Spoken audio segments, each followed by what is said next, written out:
Good evening, everyone out in the audience. Glad you're here.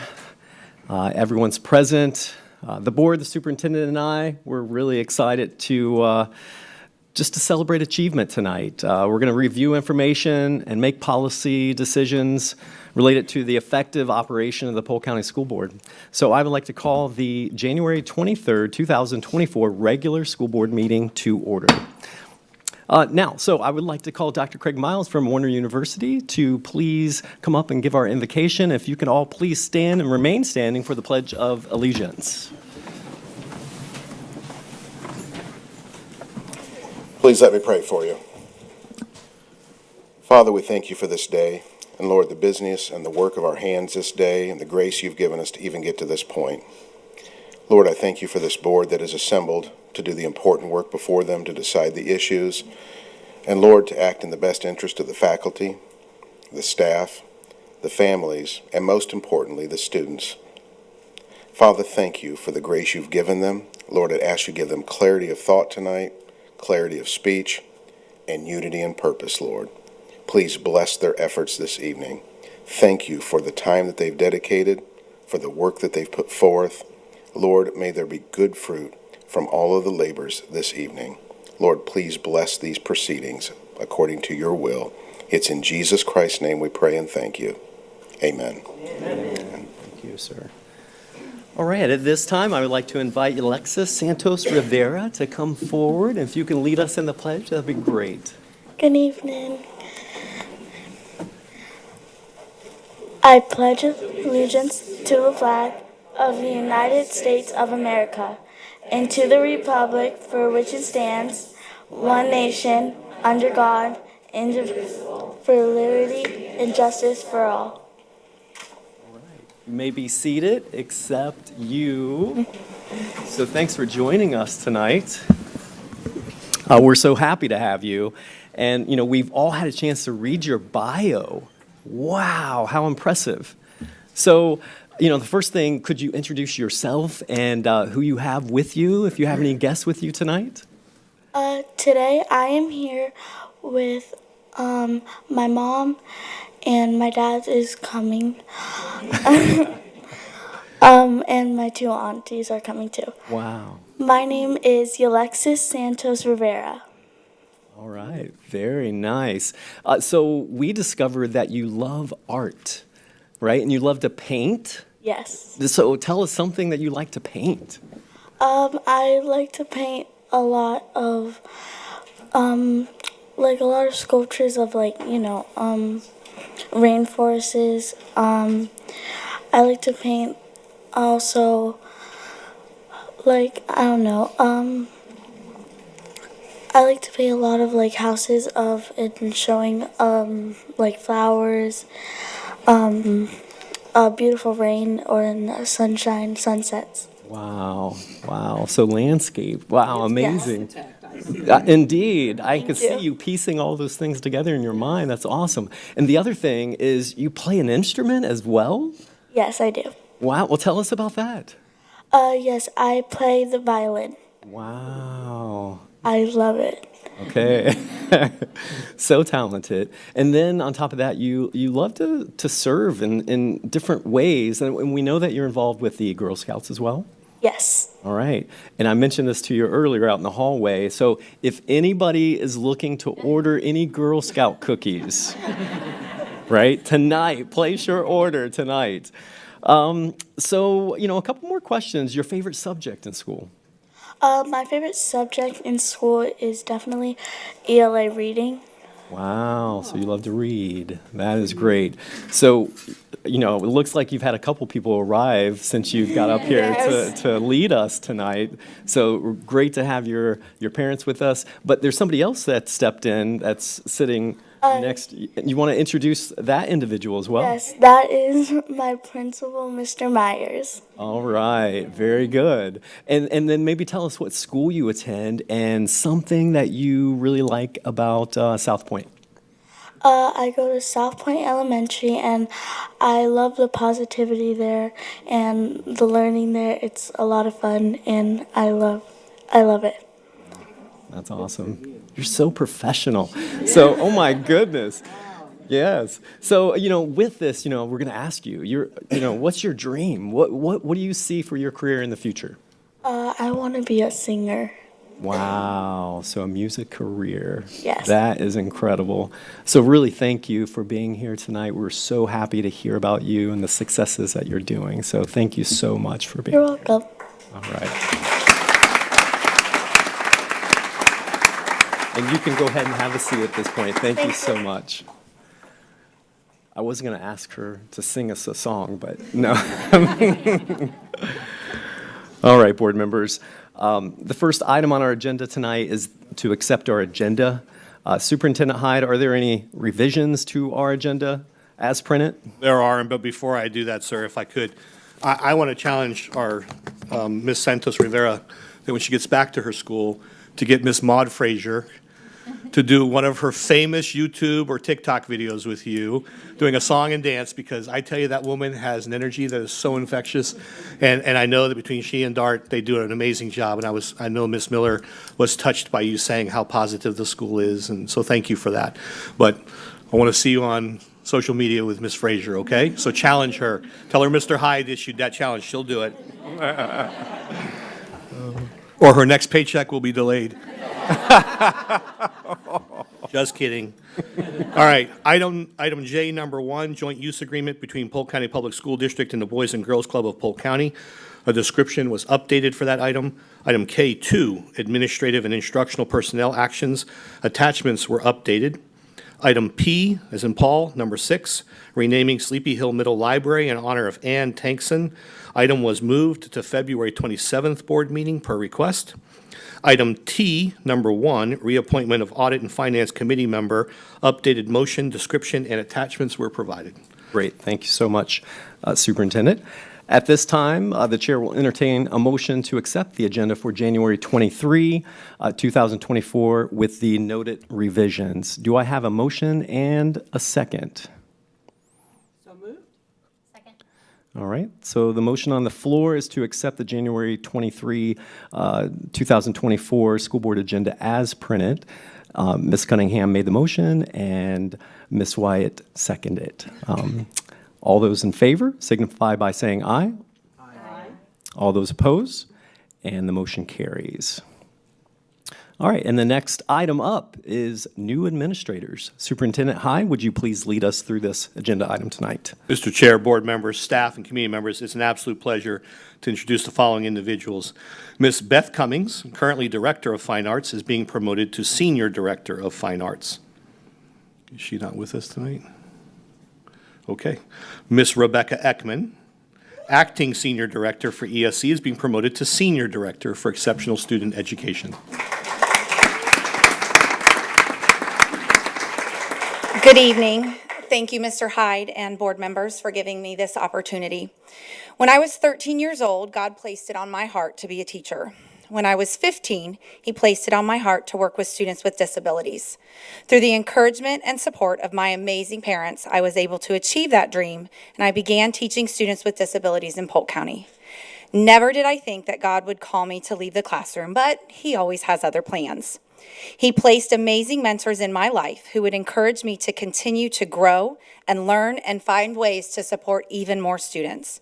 Every door He opened for me allowed me to support more educators, more families, and more students. I want to take a moment to thank Lori Morrison, Melody Butler, Julie Ward, Michelle Townley, Victor Duncan, Ben Henry, and Beth Nave for their support and encouragement throughout my career. I am so excited and looking forward to working with Tammy Williams and the rest of my team in the ESC department in this next step. Next, I want to thank my amazing support team. I have met and made countless friends along this journey, and each one of them hold a special place in my heart. A few of them are here tonight, so thank you for taking the time to come and be here. But there are none more supportive than my amazing family. My 2 girls gave up so much to allow me to support other students, and for that, I am forever in their debt.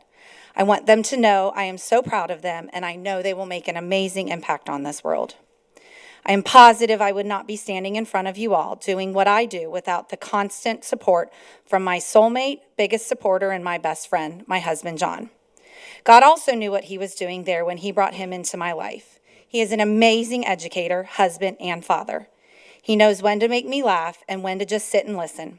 He has never said don't when I say, I think I want to. His first response is always, go get 'em. So thank you for believing in me more than I believe in myself. I am looking forward to working with everyone in Polk County in this new position. Together, we can make a positive difference with our students.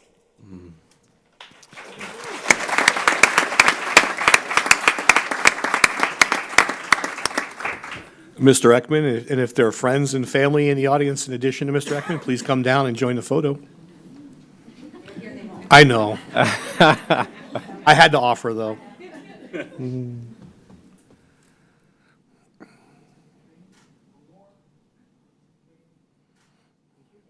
Congratulations.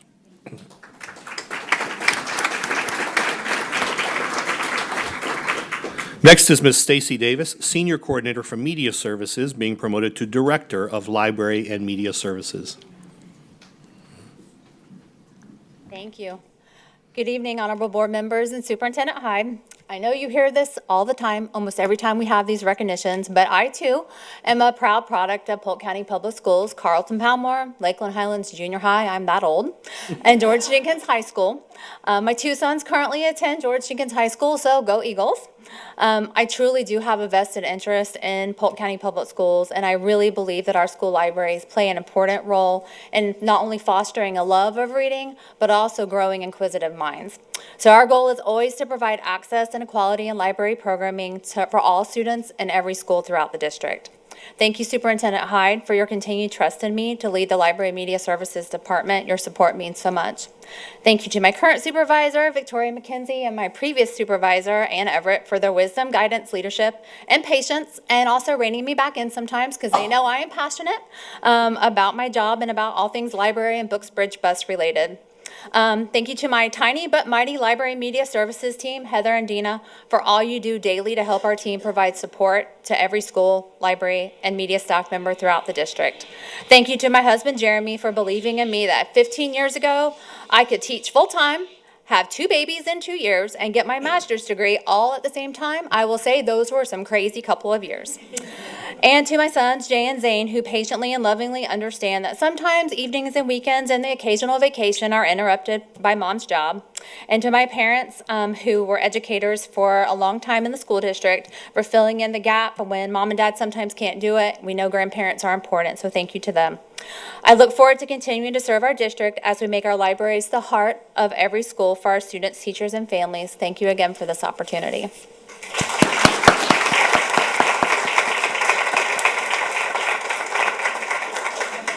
Come on.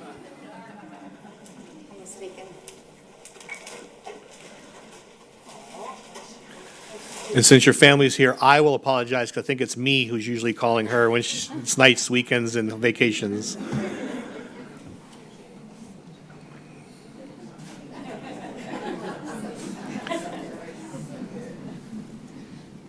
Offensive lineman, that's a big voice. Right. Congratulations again.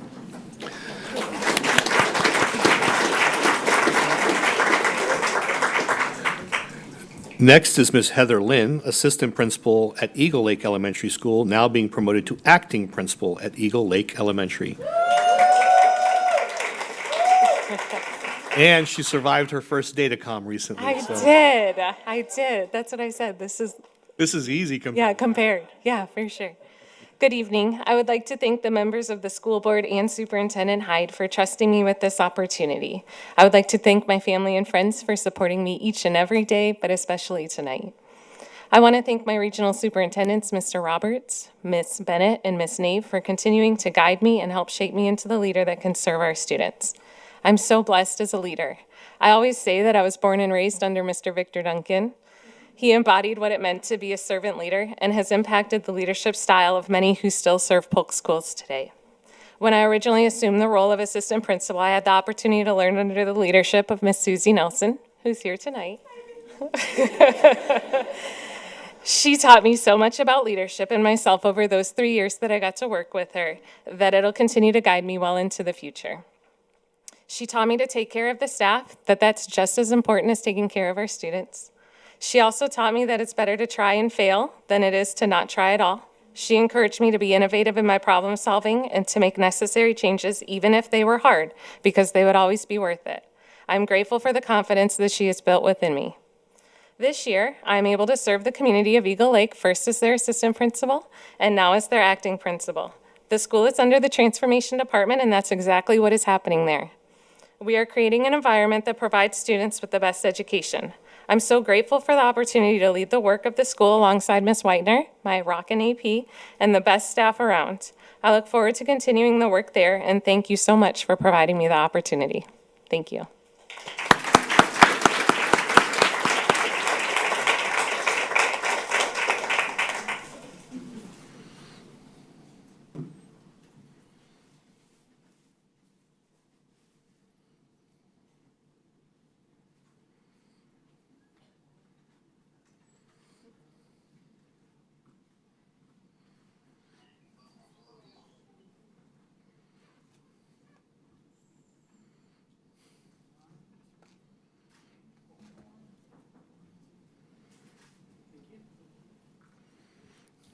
Congratulations again.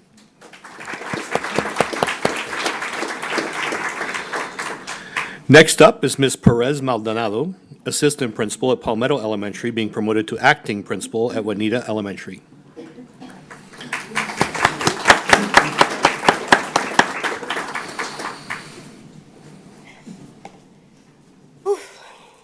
Good evening, members of the board. Mr. Hyde, I am extremely nervous, happy but nervous to be standing here tonight with you.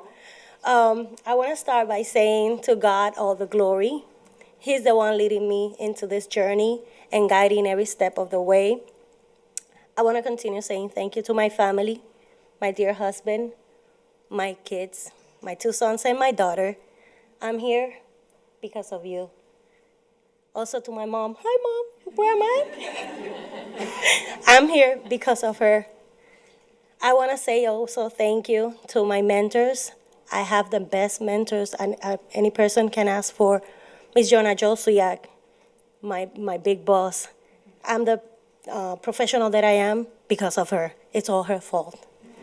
Mr. Gray, his support, it's always been there for me. Ms. Wanda Ponte, yes, Ms. Wanda Ponte, she taught me that we need to be ourselves and always be proud of who I am. And Ms. Maria Quiroa, with her I learned how to balance rigor, but also to have fun. Mr. Green, for the opportunity to be here, to trust me in this position, and also, he also taught me that we need to behave. Because we might think that they're not watching, but you're watching. You know that hard work pays off, and this is the example. Also, Mr. Roberts, Ms. Farrens, their support, it's been there, welcoming me in the familia of Juanita Elementary. So I just want to say thank you to all of them, and I'm here just to make you all proud. Thank you. Congratulations.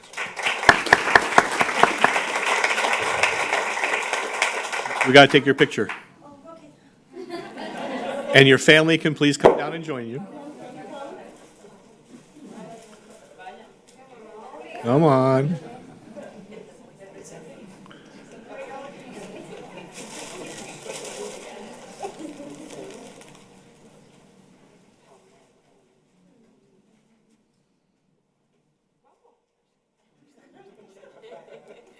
Where? Right.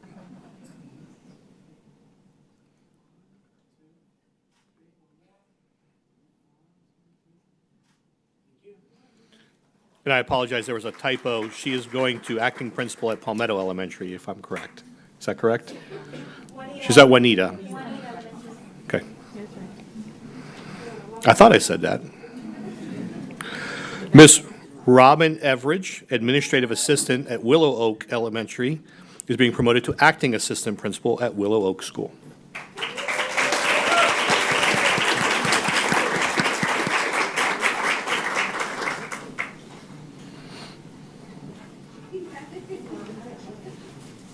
Oh, that moves. Sorry. Good evening, Superintendent Hyde, Chairperson, and esteemed board members. I have been with Polk County Schools for 26 years. 23 of them I was a classroom teacher under the leadership of Diane Herring, Kathy Connolly, and Kathy Riley. These women modeled for me not only how to be the best teacher I could be, but also how to be a leader that works alongside of their staff. Cheryl, Joe, and Jennifer Rouse helped molded me and opened doors for me to see that leadership is a path that I wanted to take. Carol Griffin was the first to open the door and provided me with the opportunity to step outside of the classroom as her school-based math coach. I am extremely thankful for these women and the leadership and support they have shown me over these years. I must thank my parents first, who were my first teachers. I know my dad is extremely proud of me, and my mother is looking down on me, beaming with pride. I would also like to thank my family and friends for the support they have all given me throughout my educational career. And a special thank you to my husband, Mike, and son, Aiden. I received my master's at USF through the cohort that Polk County has provided. I am extremely thankful for that opportunity and hope that Polk County continues to offer such a high-quality program for future leaders. I'm okay for real. I can hold it in. I really can. I would like to thank my regional Miss Nave for her support and this opportunity to learn and grow from such an amazing principal, Michelle Townley. Mrs. Townley's heart and soul are completely dedicated to her staff, teachers, parents, and most of all, our Blue Jays. Mrs. Townley provides an atmosphere, a culture within her school that has allowed me to continue to grow personally and professionally. Her kindness and support has given me the extra push to show me that I am ready for this next step in my educational career. She is the definition of true leadership. Through our many conversations, Mrs. Townley knows how incredibly thankful I am for her and this opportunity to work for her. Thank you again, Mrs. Townley.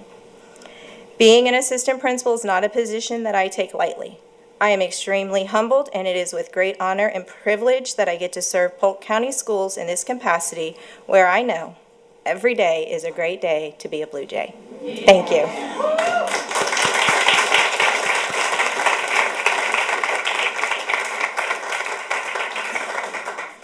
Shell, you're not going to come down? Yeah, if you want to see me. Come on, Miss Townley.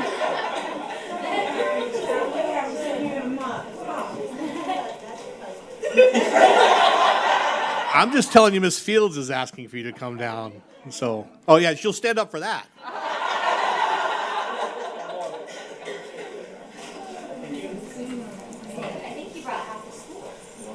I do have a lot of good. Do you want a picture with all of them?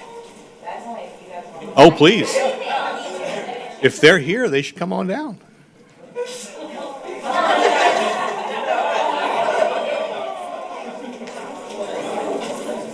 That's when you know.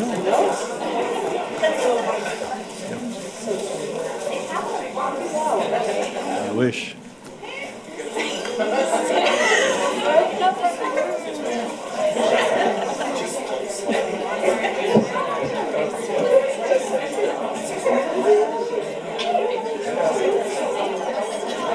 I'm wondering who all these people are. Thank you, Miss Fields. I know. It was a struggle just to get the kids to come.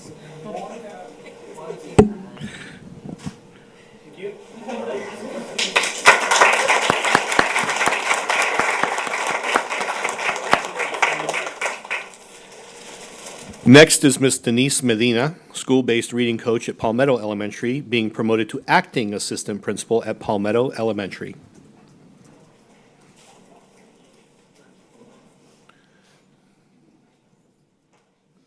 No? Okay. And last but not least is Lori Whitener, senior coordinator for curriculum and instruction, being promoted to acting assistant principal at Eagle Lake Elementary. She was unable to be with us this evening, but her newly appointed principal is here to share some words on her behalf. Please. I have a message from Miss Lori. So nice I get to do it twice tonight. I'm excited. She said, "Good evening, Superintendent Hyde and board members. I would like to take a moment to express my sincere appreciation for the opportunity to serve at Eagle Lake Elementary. I would also like to thank my regional superintendents, Mr. Roberts and Ms. Bennett, for their belief in me and their encouragement along the way. Last but certainly not least, I would like to express my thanks to the students and staff at Eagle Lake Elementary for welcoming with open arms, and to Ms. Lynn for teaching me daily how to be a better leader. Again, thank you for the opportunity to serve the students, staff, and community of Eagle Lake Elementary." Thank you.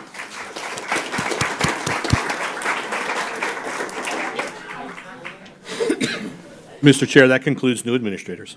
Thank you, Superintendent Hyde. Just a quick note, thank you for everyone that joined us tonight.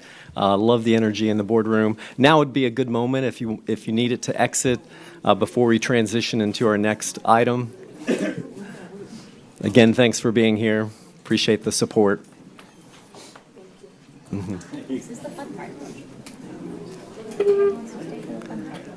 I know, right?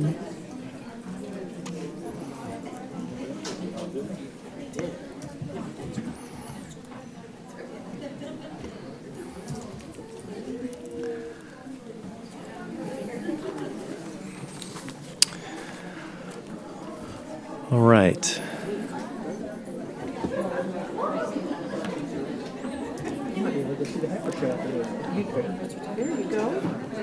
Who? All right, very good. So we're going to continue on. So next item is public comment for items on the agenda. As you know, we have 3 opportunities for members to speak, 2 items on our agenda, 1 for items on the agenda, consent, and then public hearing, and 1 more opportunity as well for non-agenda items. We do not have any public comments tonight within this section. So at this point, board members, we're going to now need to approve 3 sets of minutes that you see on our agenda. The first set of minutes is from the December 12th, 2023 work session meeting. The chair will entertain a motion to accept that. I will take a motion and a second. Second. Wow, y'all are great. So I almost called you Dr. Wyatt. Yeah. Ms. Wyatt made the motion, and Mr. Sharpless seconded. I would like to call for a vote at this point. So any discussion, by the way, before we get there? All right, very good. Those in favor signify by saying aye. Aye. And all those opposed? And the motion carries. The second set of minutes is for the December 12, 2023 school board meeting. And at this point, the chair will entertain a motion to accept the December 12th school board meeting minutes as written. Do I have a motion and a second? So moved. Second. All right, so we have Mr. Sharpless that made the motion and Ms. Wyatt that seconded. Any discussion? And seeing none, I would like to call for a vote at this point. All those in favor say aye. Aye. And all those opposed? And the motion carries. And then we have the third set of minutes is for January 9th, 2023 school board meeting. The chair will now entertain a motion to accept those minutes as written. Do I have a motion and a second? So moved. Second. All right, Ms. Wyatt made the motion and Mr. Sharpless seconded. Any discussion? Seeing none, I would like to call for a vote at this point. All those in favor signify by saying aye. Aye. And all those opposed? And the motion carries. All right. And the next item is approval of today's consent agenda. The chair will entertain a motion to accept the January 23, 2024 consent agenda as printed. Do I have a motion and a second? So moved. Second. All right. Ms. Cunningham made the motion and Ms. Wyatt seconded. Any discussion? Seeing none, board members, I'll call for a vote at this point. Those in favor signify by saying aye. Aye. And those opposed? Motion carries.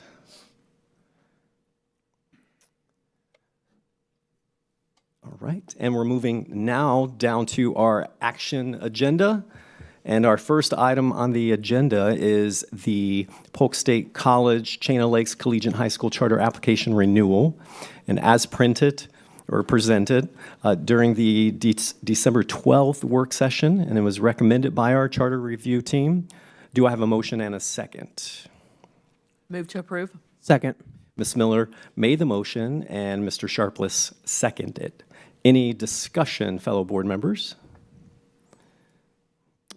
Seeing none, I'd like to call for a vote. Those in favor signify by saying aye.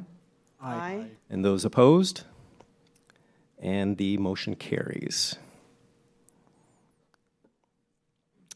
Next up, we have the Ridgeview Global Studies Academy Charter Application renewal. The recommendation by the charter review team is to approve the charter for a 15-year term beginning on July 1st, 2024. Do I have a motion and a second? So moved. Second. Ms. Cunningham made the motion, Ms. Wyatt seconded.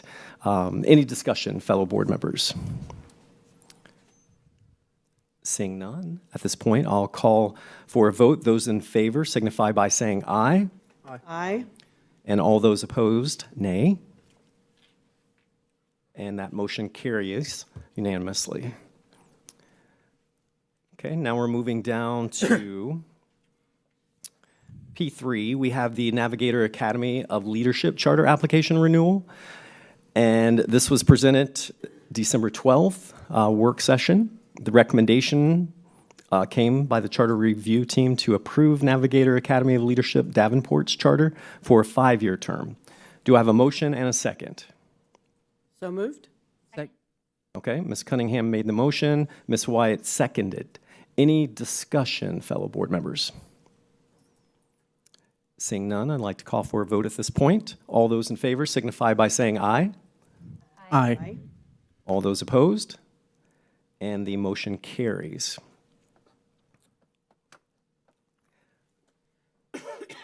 Next, we have the Head Start COLA and QI 2023 staffing request. Now, this award to Polk contains $488,409 for the Polk Head Start administration and a $255,605 award for quality improvement. Do I have a motion and a second on this? So moved. Second. All right, Mr. Sharpless made the motion. Ms. Wyatt seconded it. Any discussion? Seeing none on this, I would like to call for a vote. Those in favor signify by saying aye. Aye. And all those opposed? And that motion carries. Now we're moving down to P5. A very exciting opportunity here to hire 20 high school student interns, CTE and academy related. This request is to add 20 positions to the Career Technical and Adult Education Organizational Chart for high school and career academy interns. These interns will be hired through the district and will be paid with the Title IV funds. Do I have a motion and a second? I am. Move. right. Second. Okay, so I did hear Mr. Nolte made the motion, Mr. Sharpless seconded. Any discussion on this one? Okay, seeing none, I'd like to call for a vote. This is exciting. Yeah, very exciting. Those in favor signify by saying aye. Aye. All those opposed? Very good, and the motion carries. Very good. All right. Next, we're going to go into our public hearing. I now open the public hearing. The first order of business is any comment on public hearing agenda items. And board members, we have not received any comment cards specifically related to these items. So the first item is Q1. This is the attendance boundary committee recommendation for James E. Stevens, that's my alma mater, in Bartow, Florida. The recommendation action is to approve the attendance boundary committee recommendation for James E. Stevens Elementary. Do I have a motion and a second? So moved? Second. Ms. Cunningham made the motion and Mr. Sharpless seconded. So we have a motion and a second. Any discussion, fellow board members? Seeing none, I would like to call for a vote. Those in favor signify by saying aye. Aye. Aye. Those opposed? And the motion carries. And we're now moving down to Q2. This is the attendance boundary committee recommendation for Fred Garner Elementary. The recommendation action is to approve that boundary committee recommendation for Fred Garner Elementary. Do I have a motion and a second? So moved? So Ms. Cunningham made the motion. Second. And Mr. Sharpless seconds that. And now we're going to move into discussion. I see Ms. Wyatt. You are recognized. Thank you, Dr. Allen. I will be voting against this tonight. We've had some lengthy discussion over the past few meetings, but this is not exactly what the community was sold when they were told that Garner would become a magnet school. This takes any zoned schools out of Northeast, really all of North Winter Haven for elementary school. So now we will have 3 magnet schools that are all in the north section of Winter Haven, which means the students living in those neighborhoods, if they don't get into one of the magnet schools, are required to be bused across town or to the next town over to attend school. This is going to affect our Florence Villa neighborhood the most, which is concerning to me. We got to cut the ribbon on this campus yesterday. which is exciting. It's a beautiful campus. It's what that community has deserved for a long time. And so I want to ensure that the students that live in that neighborhood can continue to access a school in their neighborhood. I know this is a much deeper conversation about magnet schools, what they were intended to be, how long they were intended to be magnet schools and not able to pull from the students that live right across the street. But I can't in good conscience, after what this community was told it would be, I cannot in good conscience support zoning students away from the school across the street from their house. I know that even with priority zones, that's great for our kindergartners, but this is a neighborhood that has a lot of transient families. And so when a student can't move in third or fourth grade and go to the school across the street, that is an issue in our system. So I will be voting to oppose this rezoning. Thank you, Ms. Wyatt. Ms. Fields, you are recognized. Thank you. Superintendent Hyde, I had a question about this. If you can help me with it, or someone can, or maybe Mr. Bridges can.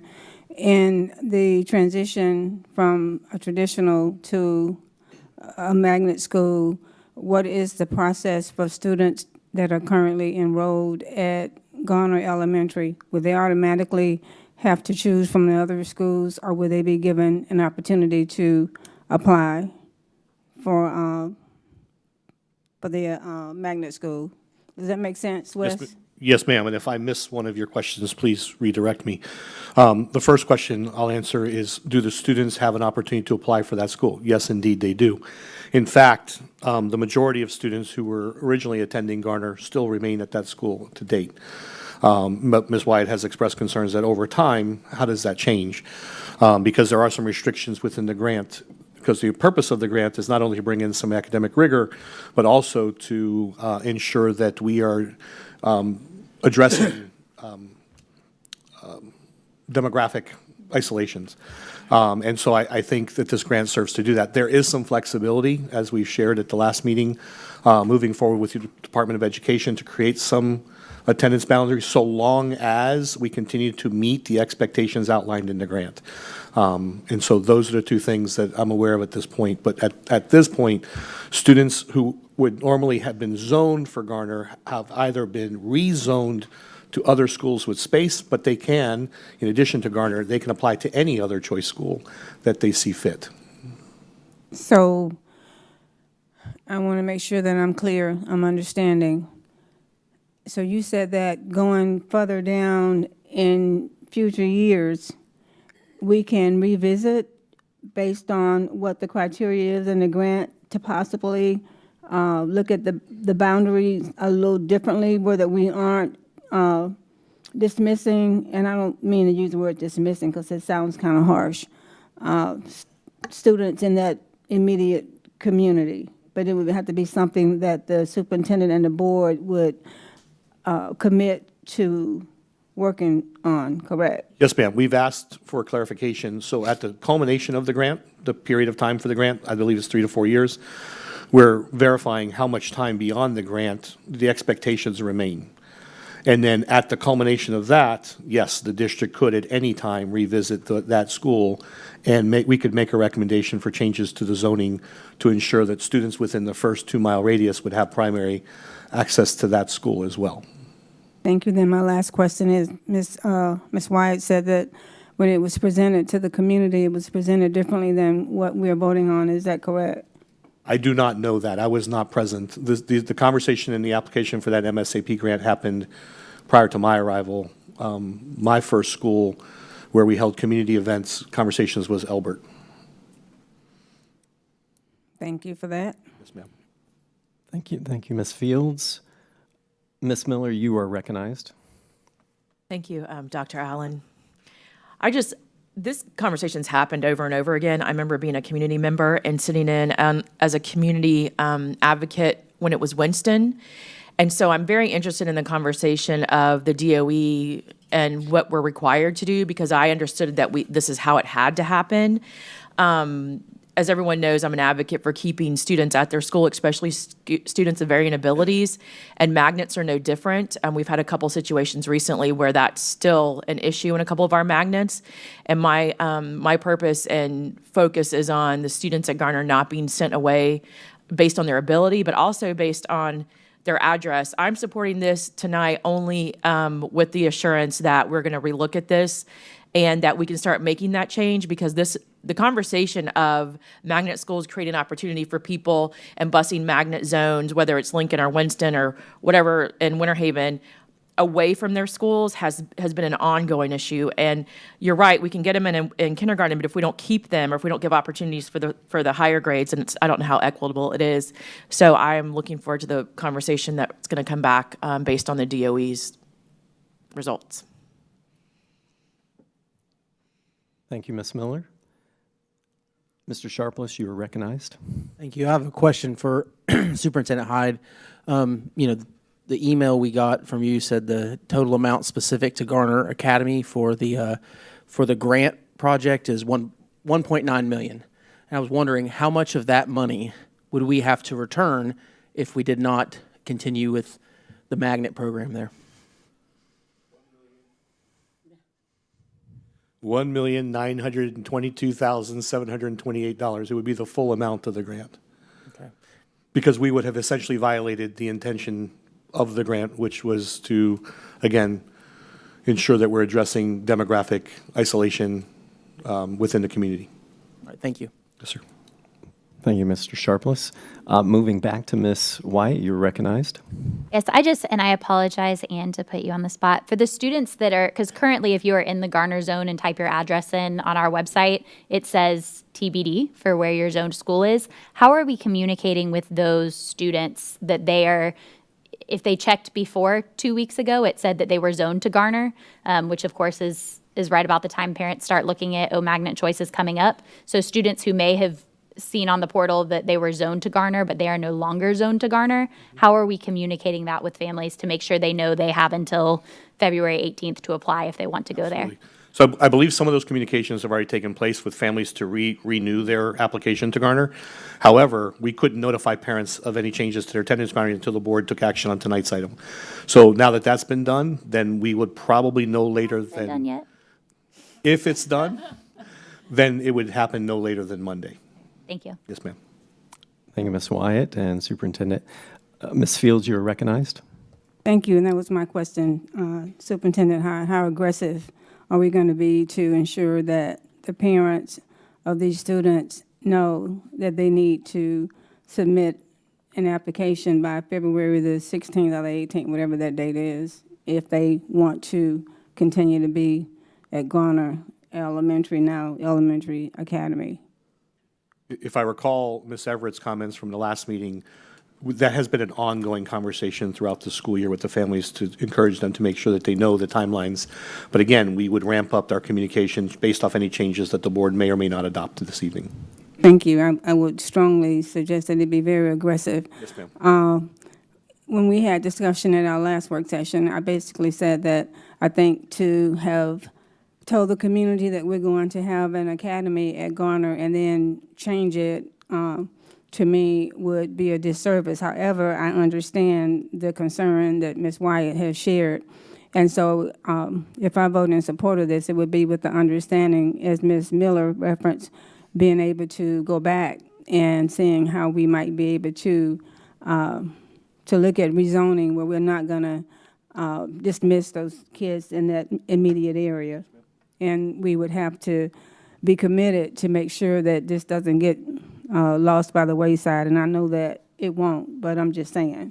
No, and I think we demonstrated that this year by ensuring that those students maintain their enrollment at Garner.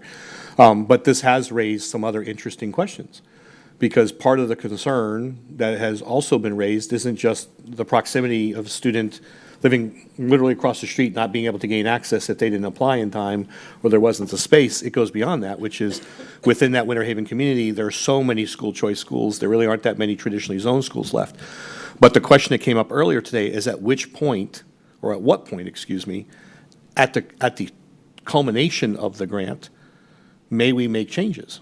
And because I think there are implications for a lot of our schools that have had this historical grant in the past, that we now need to revisit to do just that, to make sure that we're not creating hardships and adding to our transportation burden. Because to your earlier points, for several of you, if a student lives within a mile of that school, we are now having to bus that student to a different school. So we've added to our transportation burden by adding the magnet school option there. So I think this is a good opportunity for us to go back, revisit the grant requirements, and make sure that we know where those trigger points are so we can revisit the traditional zoning process for those schools. And I agree with you, and I think that going forward, if we're going to be looking at any grants to that magnitude, we need to be looking at how that's going to impact attendance as well. And I don't think that we did. Thank you. Thank you, Ms. Fields. Mr. Nolte, you're recognized. Thank you. I wasn't here to this discussion, and I was moved by what Sarah said. Superintendent Hyde, you weren't here either when that school was talked about that, were you? In other words, this was before your time too? Which school? The school that we're talking about. Yes, sir. No, this process started well before. Okay, so I've got to side with Sarah Beth and say that I don't like to see a kid that lives across from a school that, can't go to that school, because I've seen some different schools where I've been around a while, and sometimes the parents are so busy, or they're a single parent, and they don't get a chance to sit down on their computer and put in to make sure their child is going to stay at that school. And I've seen that happen many times, unfortunately. So I'm gonna agree with Sarah Beth in this subject and vote nay. All right, thank you, Mr. Nolte, for your comments. Ms. Wyatt, you're recognized. I promise this is my last comment on this topic, but it does make me very passionate. As we're in the process of a comprehensive redistricting, can we, I don't want to say put that on hold, but can we make sure that we have the information about our current magnet schools that may be at a point where we could zone part of those seats before, that could be included in our comprehensive redistricting? Yes, ma'am. It was either yourself or several other members of the board had expressed concerns about rezoning, that it not become a continuous rezoning process, and that we be very inclusive and intentional in reviewing all of these schools and their boundaries so that we don't have to make frequent revisions and changes afterwards. The process alone is disruptive enough. Just the concept creates some angst amongst families, especially, is my kid going to be at their school? Yes. We reassure everybody, no matter what kind of rezoning we do, there will be no forced movement of students. You can finish out your school at your current school of enrollment. However, again, to your question and the points that's been raised a few times when we've talked about rezoning, we will be very careful to make sure that we've taken all these factors into consideration, so including future growth, obviously, so that we don't create a continuous ebb and flow of rezoning and frustrate families. Thank you. I just want to make sure if there are opportunities to have zoned seats at our traditional magnet schools that that we have that included, and that we're not 2 years from now redoing what we. And that is the intent with Garner. As we talked about before, the feds were open to something so long as it continues to ensure that we attain the goals and objectives of the MSAP grant as outlined. If we can accommodate that through some type of zoning process or priority enrollment process, they may be receptive to that, is what we were told. But again, we just have to make sure we meet the commitments that we agreed to receive the funding for the school. Thank you. Yes, ma'am. Thank you, Ms. Wyatt. I think I'm going to be supporting this tonight, just because, we've got, this is collectively a $16 million MSAP grant. So I don't know if it was to not be voted in favor, if it would put the full $16 million at risk. So that would, be my hesitancy in a sense. But I definitely understand the sentiment of that. So. All right. Ms. Cunningham, you are recognized. Thank you, sir.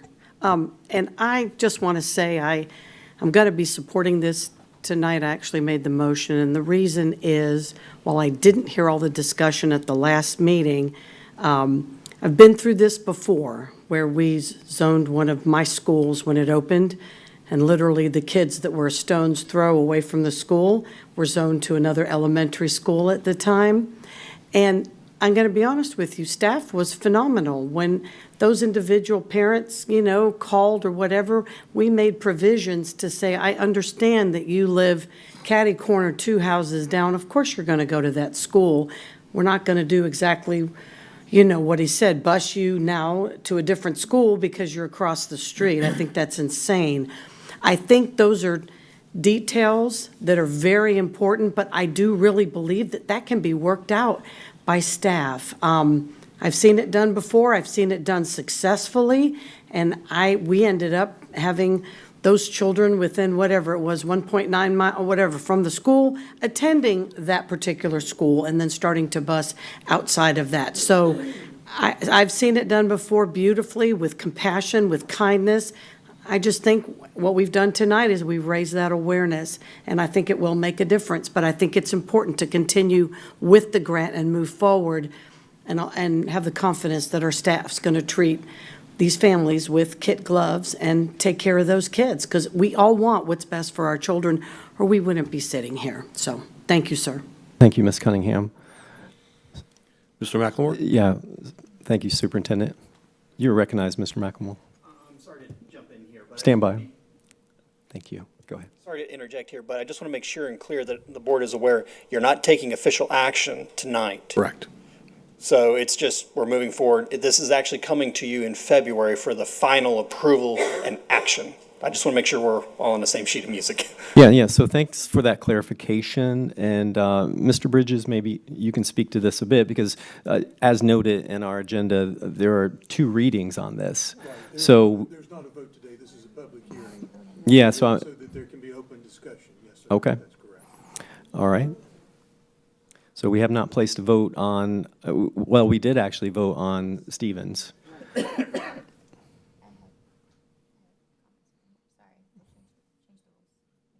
Change the rules. All right, Ms. White, you recognized. Sorry, I said I had no further comments, but then we changed the game, so I have comments now. So that being said, we will not vote to approve these boundaries until after the Academies and Magnet open enrollment process is closed. Based off the timeline, that's correct. So any students, so we don't know how to message these students then is? We'll do exactly what I've said we've been doing all along. We've been communicating with these families to get them to resubmit their applications for a subsequent year, or any new students who have moved in with that vicinity can apply. So that's the process we will follow. Well, how are we communicating with them though, or are we communicating with them where they will be zoned? Because oftentimes. Cannot communicate with them where they'll be zoned because the board hasn't taken any official action. As I said, I cannot tell parents, unless the board is asking me to provide families with, here's what the 3 options are that the board may vote on, I can do that. But I cannot provide them in good conscience with, this is where your child will attend. I guess my concern is that if I don't know until February, after the deadline of needing to apply for magnet schools, where my student may be zoned, because I may be thrilled for them to be zoned to another, Garden Grove or an Elbert that's in Winter Haven. But if there's, and there are opportunities where many of them are going to be zoned to Auburndale or Lake Alfred or other cities, I think that's information that parents need to be able to have to make their decisions in the open enrollment process is my, I would not the disagree. deeper concern. I don't disagree, but I cannot tell parents something that I cannot bring to fruition. So again, if it's the board's interest, I'd be happy to share with them. We can have a couple community meetings if we need to share what the options might be that the board's going to vote on. But again, I think we have been actively promoting this with those families already. But as far as where they may land, I'm not comfortable doing that until the board takes action. But I'm more than happy, as I said, to work with the administration, to go out there, host some town halls. In case families do have concerns, I can share with them what the multiple options are that the board's been considering, and share with them some of the discussion that's occurred this evening. I think that's important, but at the end of the day, I'm a little reluctant to say I can tell them where their child's going to go, and I can't, not officially. Well, and I understand that. Changing the rules for parents in the middle of the application process is not a very timely decision on our part. So that's my concern. All right, thank you, Ms. Wyatt. Ms. Everett, if you may. Sorry, I'm sorry, Dr. Allen, that's not my call to ask Ms. Everett to come. Well, I think apologize. clarity from staff is appreciated, so thank you. And I'm sorry, if I may, I just want to make sure that everybody's super clear. So we do have this priority one window that is open. And we help all families that call, so thank you for that, Ms. Cunningham. And I wish you could hear our staff. We literally log every single call, every single email, every single webmaster inquiry, and our staff calls constantly, and they walk through whether it's a 30-second question or literally a 30-minute question in a process. So once that window closes, that's the official window, but we continue to take paper apps all the way through December, and we continue to pull lotteries and fill those seats. We want our seats maximized in all of our schools. And so we go out and we work with the schools to actively recruit those applications. We do want those students that are in that neighborhood for that school and for every other school. And I will say this, Ms. Birdsong is super passionate about her community. If you have not spent time with her, I encourage you to go out and speak with her and watch her walk through those classrooms and see those students. They know her, she knows them, and she's super involved in that immediate community. And she's working like crazy with her staff to also recruit those students. As far as the students that are already there and that were in those seats prior to the conversion, they stayed. We had 98% of those families stay in the exact same seat they were at before this conversion started. And those students don't get dismissed at the end of the year. They stay year after year after year. Those are Garner students. They will complete their education at Garner should they choose. In looking at the students that are currently attending and the students that are withdrawing, they're moving out of county, they're moving out of state, they are leaving our community. We're not seeing students that voluntarily leave those schools.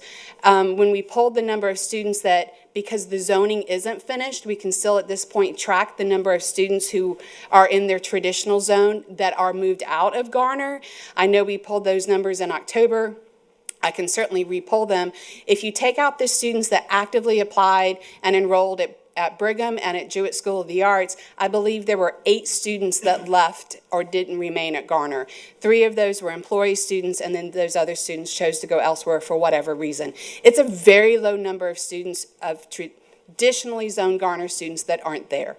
It's a very low number. But we want those students there, and so we continue to take those applications. Even after that window closes, we continue to recruit those kids. As soon as the parent walks in, let's say we're September 1st, and a parent walks in the door, and they're like, I just moved in. This is my neighborhood school. I'd really like to go to school here. They do say, unfortunately, we are a magnet school. We have a lottery process. Here's a paper application. Please complete that application. They fax it to our department. We immediately put them in that very next lottery, and I mean, I can pull those numbers. There are very few students that did not get into subsequent lotteries. We want those students, and we mostly want those seats filled with the kids that want to be there. Thank you, Ms. Everett. Welcome. All right, so before we continue conversation, parliamentary inquiry, Mr. Bridges. So as noted in our agenda, we've got 2 readings on this, right? So we've already placed a vote on the P1, or I'm sorry, Q1 rather. So the necessity to vote on this tonight is not here, correct? There is not a vote here, and I apologize. I was focused on the conditions of the grant and concerned about where that conversation was going, and I wish that I had called that out.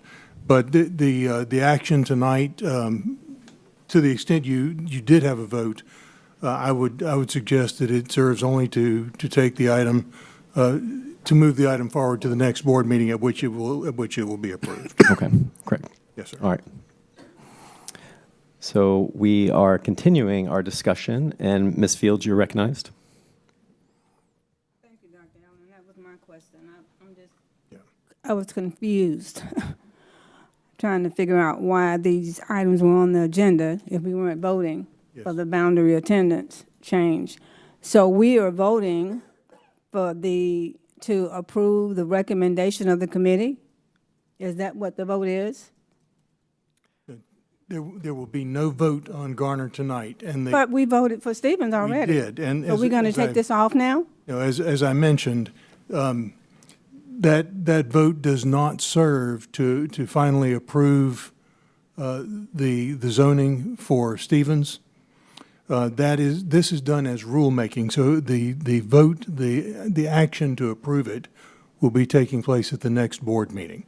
So you could technically go back and revisit that issue tonight, but I'm suggesting to you that there is really no need to do that simply because it was not properly on the agenda for a vote, and that vote would serve only to move the item forward to the next meeting at which the board will take action. Okay, I guess I'm having a slow moment because it doesn't make I was too, and I it doesn't make apologize. any sense to me. Okay, thank you. Thank you. And Ms. Wyatt, you're recognized. Sorry, thought I cleared mine. I'll wait until next month and All right, very good. So from a procedural standpoint, we will proceed with the vote. You'll have a vote on this one on both of those items. At the Correct. next board meeting, the board will take action to approve those proposals. Yes, sir. Okay.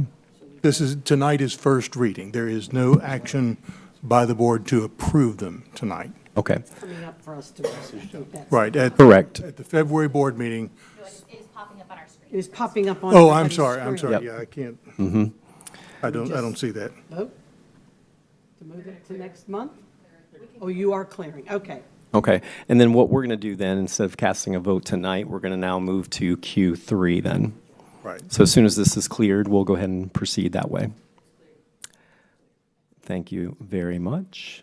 All right, thanks for the discussion. Appreciate the staff with your clarification on several of our questions as well. So next agenda item is Q3, and that would be to update the 2023-24 student progression plan. The recommended action is to approve the updated 2023-2024 student progression plan, which includes 2 new sections, our optional 6-period day for high school students, and then also the required virtual learning component. Do I have a motion and a second? So moved. So I have a motion, and I'm looking for a second. All right, so Ms. Wyatt made the motion, Ms. Miller seconded that. Any discussion?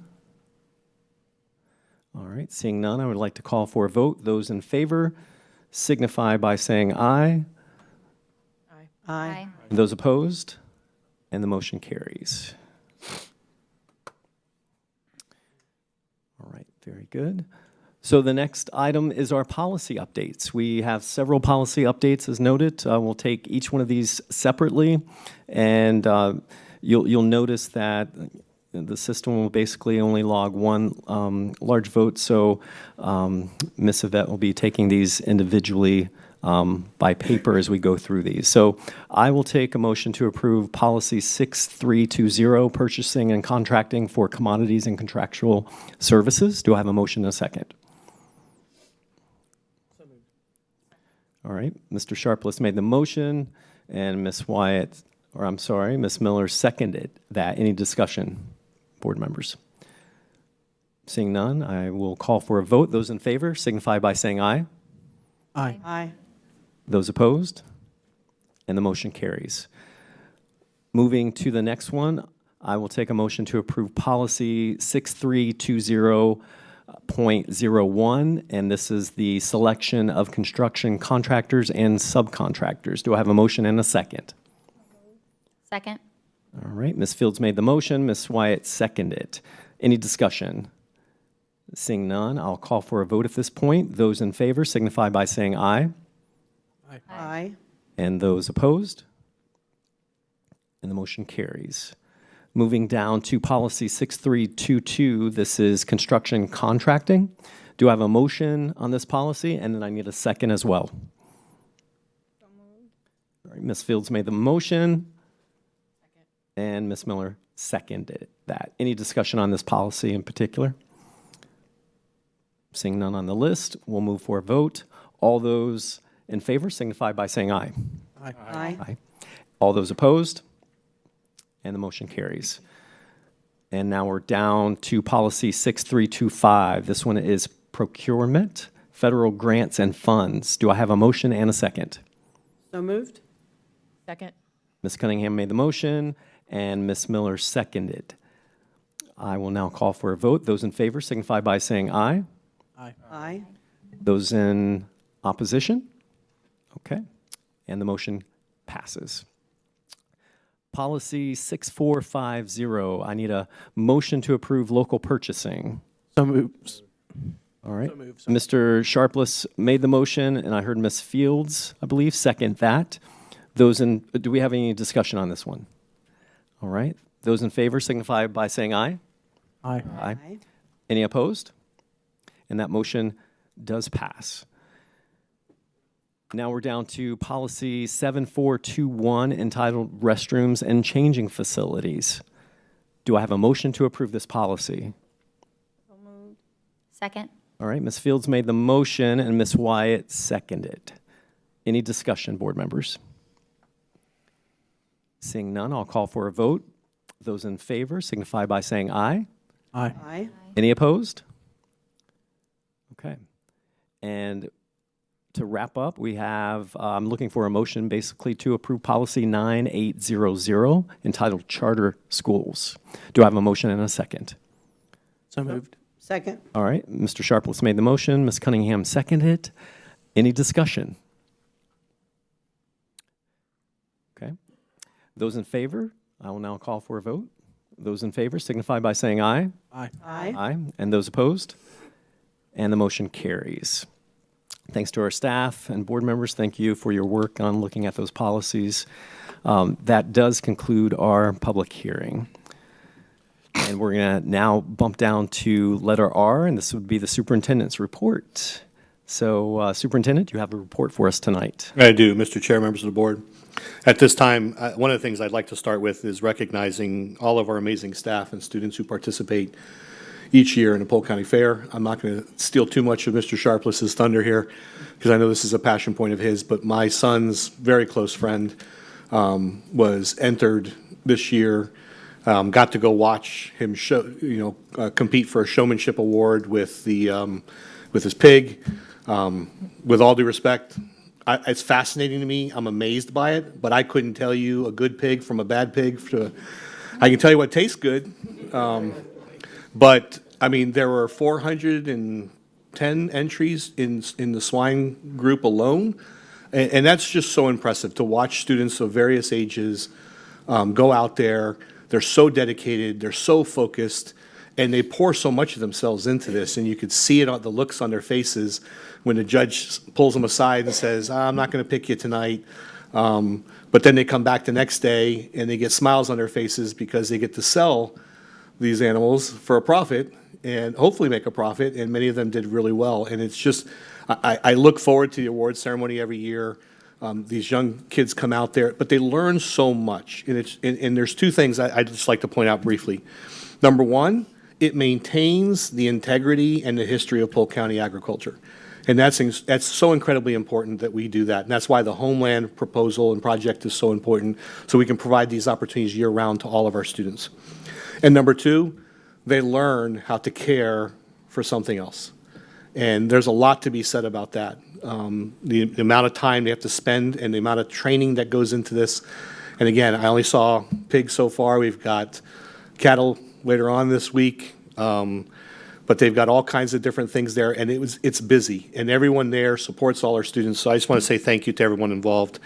It's just an amazing experience, and I was proud to have those students representing us, because it's kids from Bartow and George Jenkins from all across our county, and they just do an amazing job. The next one is, since the board did take action this evening on the student progression plan, I will go ahead and finalize the survey for families so I can give you some meaningful data on how many of our students as juniors and seniors will take advantage of the early release or late start option next year. Several of our principals already offer a similar option, which is nice to hear, but we'll be able to expand it now to more students who qualify. So that's an exciting opportunity for us as well. Lastly, there'll be several new topics coming before the board. I'm very excited to share. I'll tease one out. But vocational high school topic is something we've been discussing behind the scenes. Mr. Pitts, Mr. Cochran really have done an amazing job in analyzing many of our programs in our schools. I want to say thank you to Ms. Fields and to others, in particular Ms. Fields. I reached out to her because, anytime you talk about changing a program at a campus or potentially reassigning students to a different campus, you want to make sure that the legacy of the individuals for which a school is named are involved in this discussion and feel valued and feel like whatever we're going to do is going to continue to uphold what their relatives stood for. And so it's really important for us to maintain that connection with our community. So I'm excited about the possibility of bringing to you in the very near future a vocational high school option, which has always been a barrier for us because we can't get our freshmen and sophomores into Travis and Ridge because there are restrictions with the way they're funded. It has to be more of an adult-focused campus. So now we would have a seamless transition for our students and put them on a far better trajectory to complete their industry certifications and endorsements and really put our kids, develop a really unique opportunity for our students. So I'm really excited about those things. I want to say thank you to all of our staff who participated in MLK Day events over the week.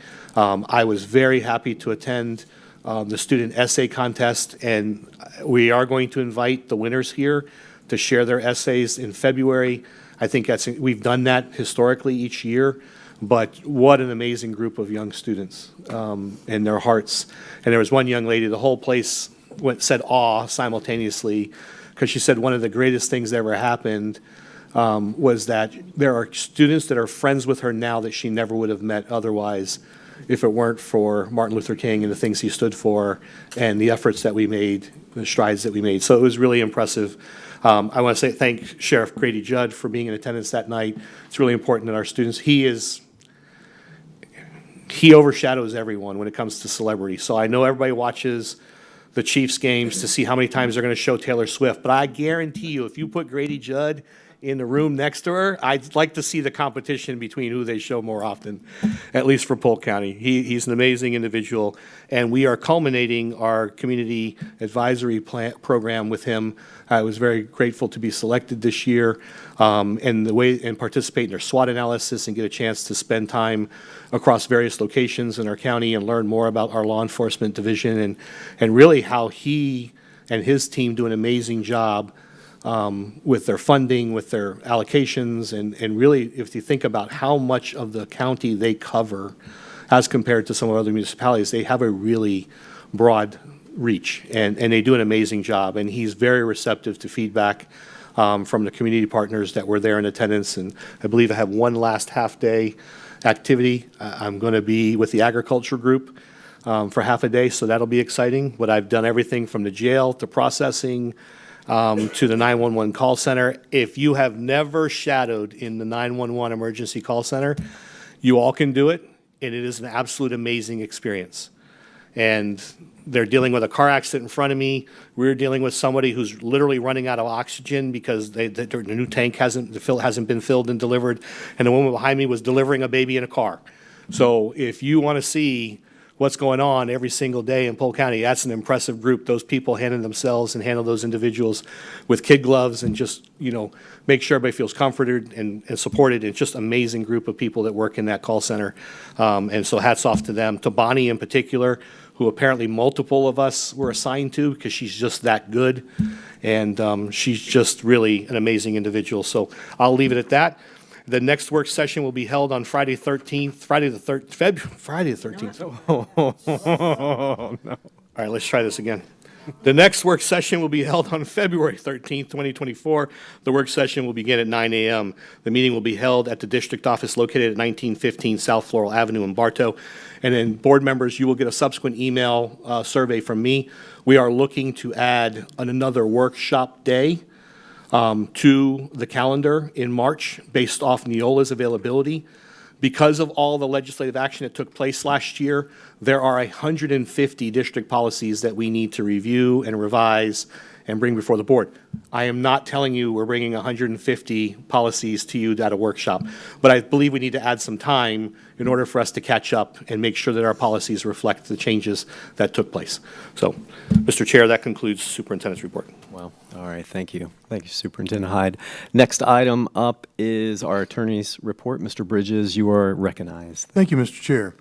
Mr. Superintendent, I also am not an expert in swine and what comprises a good pig or an otherwise pig, but I do recollect that a good pig is terrific, radiant, and humble. Those are the three words that stick in my mind. So, Charlotte's Web? for what it's worth. That Charlotte's Web? I thought. I'm showing my literary experience.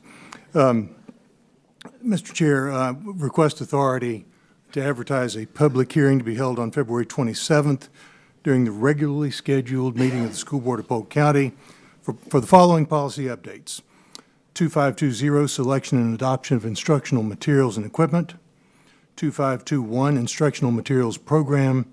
2522, challenges to adoption or use of instructional library or reading list materials. And 7540.02, web content, apps, and services. A single motion will be fine.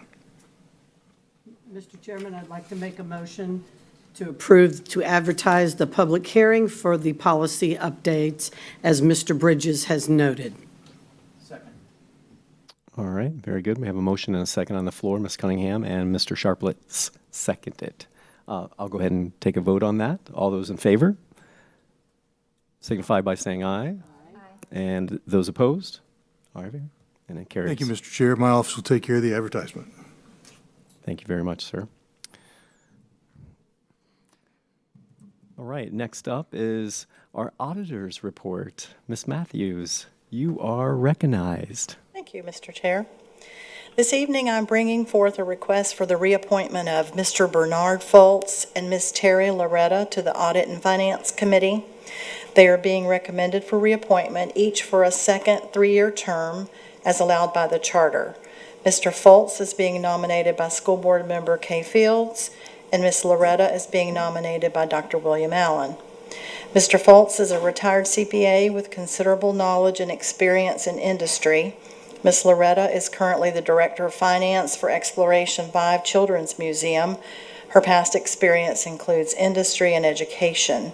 They are both valuable members of the Audit and Finance Committee and have both graciously agreed to serve a second term to commence with your approval. Thank you. All right, thank you very much, Ms. Matthews. We're going to go ahead and take a motion to approve the reappointment of Mr. Foltz and Ms. Loretta for a second three-year term to the Audit and Finance Committee. Do I have a motion and a second? All right, Ms. Fields made the motion and Ms. Wyatt seconded that. Any discussion? All right, seeing none, I would like to call for a vote. Those in favor signify by saying aye. Aye. Aye. Any opposed? And that motion carries. Thank you. Thank you so much, Ms. Matthews.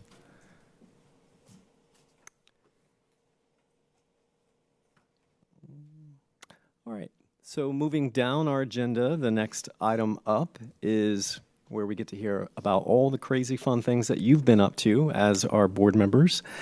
So tonight, I'm going to actually start by district number. So that means District 2, Ms. Cunningham. Thank you so much. I just want to wish everybody a very happy and healthy new year. And I want to encourage our students to finish strong. It's really important that we take education seriously. We've got a few more months left, and it's really important, students, that you take your studies very seriously and finish strong at the end of the school year, which will be here before we know it. So I just want to wish everybody that, and also to encourage kids to read. We have the most incredible library cooperative in Polk County. Books can be obtained from almost any library in the system, and the more you read, the more you know. Knowledge is power. So I encourage everybody to, on a Sunday afternoon, particularly the one coming up, it's going to be kind of cold, I understand, and probably rainy. Get your book out and try to read as much as you can, hopefully daily. So anyways, I want to wish everybody a happy new year, and that concludes my report. Chairman Allen. Thank you so much, Ms. Cunningham. And moving down to District 3, we have Mr. Nolte. I'd like to second everything that my colleague, Ms. Cunningham, said. I attended the Scott Lake Elementary's 50th anniversary celebration. It was great to see Jennings Bird, the first principal there, and a bunch of the faculty and new or administration that followed after Mr. Byrd. It was a great evening, and it was good to see all those smiley faces. And I'd also like to thank Superintendent Hyde for helping get Valley View back rolling again, and thank all those fine people that worked in our county to get the mess cleaned up out there. And I understand they're still working on it, so keep up the good work. And that concludes my report. Thank you. Thank you, Mr. Nolte. And Ms. Wyatt, you're recognized, District 4. Thank you, Dr. Allen. So I had the opportunity to attend the City of Winter Haven Unity Lunch for Martin Luther King Day, where our students from JSA performed. Both their choir sang and their dance group danced, and they are so incredibly talented that it's always exciting to see students up there. We also had the Garner ribbon cutting yesterday, and I think probably two of the highlights were they now have a string group. So they were all, I believe they were all playing the violin, but this is the first year that they have had any strings at Garner. So they have been playing their instruments since September. They get their time to learn once a week. And what they have accomplished once a week since September was incredible. Not only that they sounded great, but they also sounded great while they had a room full of probably 100 to 150 people talking and greeting each other and entering the building. So they did an incredible job. But then we also had Miss Clayton's class, who, for those of you that were at the groundbreaking a couple of years ago, they were first graders then. They are now third graders. Ms. Clayton has looped with them every year. Their performance 2 years ago was incredible, but if you could have seen them yesterday, their confidence has grown tenfold, if that was even possible. I think Superintendent Hyde mentioned the one thing they were missing is we didn't get the mascot head back this year, but those students really are incredible. What Miss Clayton has poured into them, and just them being able to all chant together as they enter the day each day, that they are smart, they are important, they can do great things. And when they say it, you know that they believe it and know it in their heart. And that is something that Miss Clayton has instilled in them. So we are thrilled to have that campus open. Kindergarten got to move in 2 weeks ago. So they are all now up and rolling and moving and grooving. And we can't wait to see the great things to come from Garner. Thank you so much, Ms. Wyatt. And moving to District 5, Ms. Fields. Thank you, Chair. I appreciate that. I just wanted to ask everyone that believe in the power of prayer to keep the families of these young people that have been killed in accidents that unfortunately has impacted not only their families' lives, but our school as well. I'm sure that everyone knows that the young man that was a 10th grader at Kathleen High School, the Central Florida Aviation Academy, Jackson Crabtree, who was killed on Pipkins Road, I believe. And then I think it was yesterday or today, Superintendent Hyde, we lost another young man. He's in 10th grade as well, Uriel Gonzalez. I hope I pronounced his name correctly. And I can only imagine what that must be like for the family. So we want to keep them lifted up in prayer. And I'm sure that Superintendent Hyde will let us know more about what arrangements they might have for the young man. And then some of us attended the Leadership Lakeland Education Day recently, and that was a great day at George Jenkins High School. And I understand that Superintendent Hyde did a great job that morning sharing all of the great things that we're have before us, as long as our opportunities and challenges. And so we always are very thankful to be a part of that. And we want to thank Jeanette Crowley for making sure that we get the information that we need beforehand, and then just coordinating everything as it relates to our part in the day. And then as Superintendent Hyde referenced, a lot of our students and a lot of our staff participated in a lot of MLK events over the month, and will continue, I'm sure, throughout this month. And on Saturday, we participated as a part of Girls Inc. in the MLK parade in Lakeland.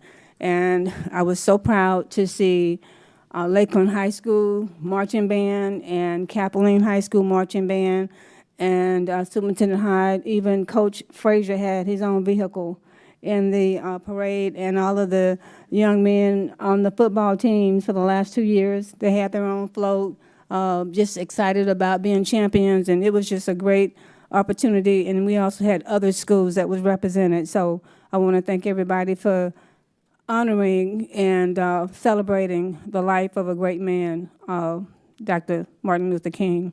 And then lastly, for those of you who like to do things on the weekend, Superintendent Hyde kind of, I think, brought it up, talking about the pig, but Pig Fest is coming up at the Sun and Fun site here in Lakeland, and that's going to be Friday and Saturday. So if you don't have anything to do, the weather's supposed to be good. We're inviting everybody out because the proceeds from that event support a lot of nonprofit organizations in our community. So get ready and be prepared to eat.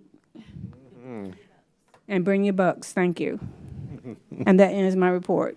Ms. Fields, thank you so much. And moving to District 6, Mr. Sharpless, you're recognized. Thank you, Chair Allen.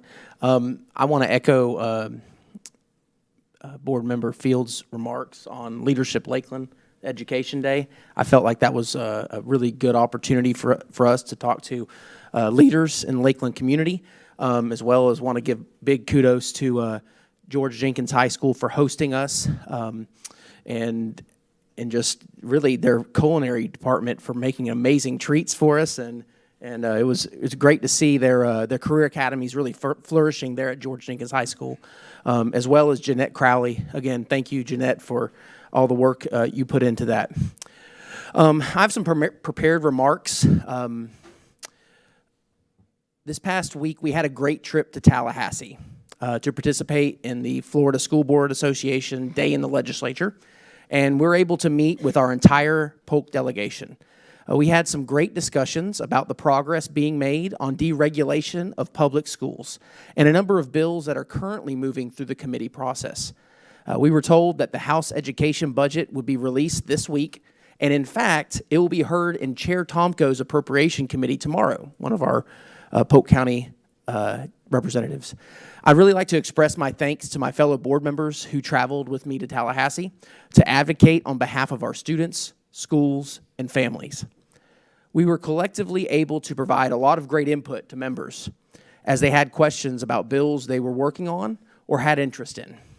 I'd also like to express to the public how lucky we are in Polk County to have such a hard-working and influential delegation. While there are only 6 members strong, I don't think any other county in the state has more members in leadership positions who are fighting so hard for the citizens of Polk County.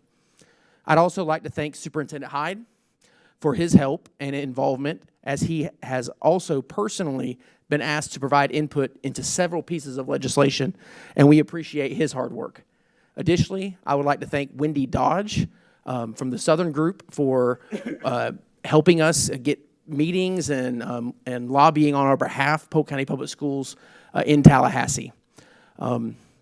So I just wanted to say we had a great trip, and yeah, there's some good legislation that's coming out.